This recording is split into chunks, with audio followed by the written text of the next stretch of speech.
ways you can go about it. You can do an apprenticeship and start working in a shop and do all their rubbish stuff like make tea and sweep floors and kind of like a hairdressing apprenticeship, but I did the easy way. I paid to do a course. Not really, like sometimes you make mistakes when you're first starting out, but I guess with piercings it's not as bad as if you made a mistake with a tattoo or something. Piercing you can just take out.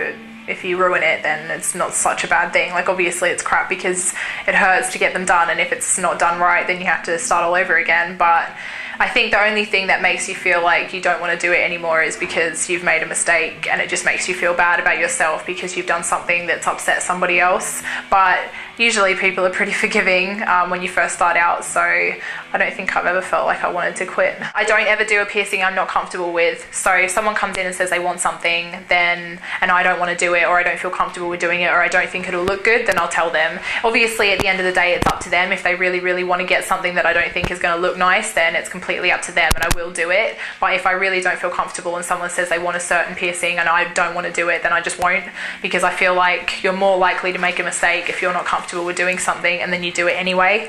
So it's safer not to, generally. Tongues are really big at the moment. Everybody wants to get their tongue pierced because it just looks cool. It's not the best for your teeth, but people always want to get them. And then we have all the different size needles. So each colour represents a different size.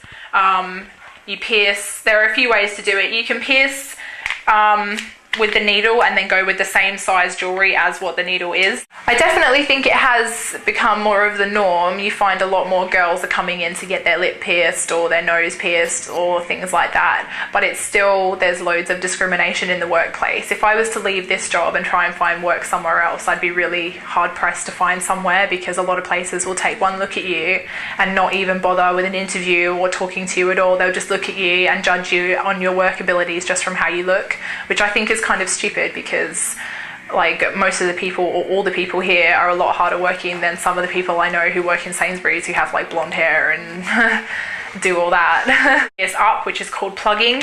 I tend to do that because it means that the piercings don't bleed. People can be quite squeamish when they see blood, so it's easier to do it without blood, and then we get less people fainting and freaking out. I think if it's what you want to do, then you should think about it and get it done. If you really want to do it, then it's cool. Like, everybody's going to have regrets at some point in their life, and if the most that you're left with is a small scar, then that's probably one of the best ones to do, rather than going out and like killing someone or something like that. Satisfy the urge with a piercing. I would pierce with the jewellery, which is 1.6 sized, so it's a little bit bigger, and then when you push it in, it plugs the hole to stop any blood.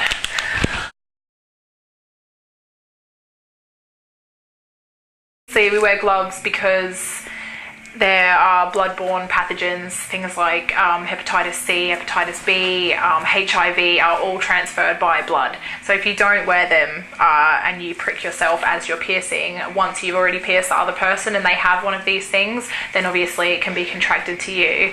Simple, we use it to measure jewellery. It's basically just to measure how long they are. So say for instance you had one of these bars. One of these we used in a tongue piercing or a nipple piercing, either one.